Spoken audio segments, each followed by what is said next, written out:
Hi everyone, this is PickAxe RC here, coming with a quick update.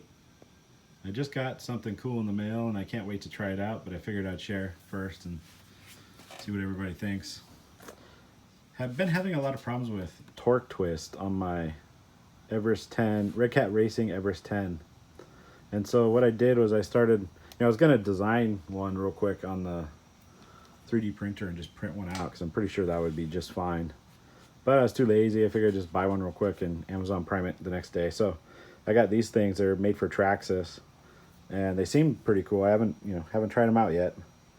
But what they do is they lower my center of gravity substantially, and at the same time they allow my shocks to stand taller. So it requires less work.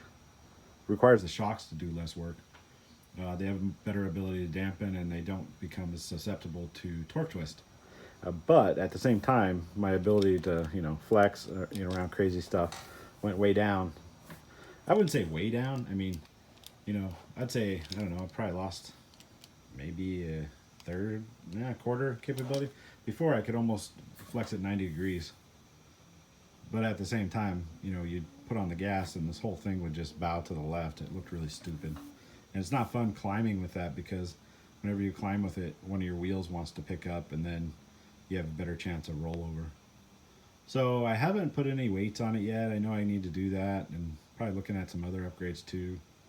But that and I had a shock go out, so I figured might as well try these internal spring ones, see how they go.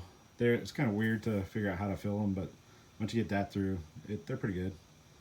And now just got to take this thing out and try her out. So anyways, let me know what you think, and we'll see you guys on another video. Later.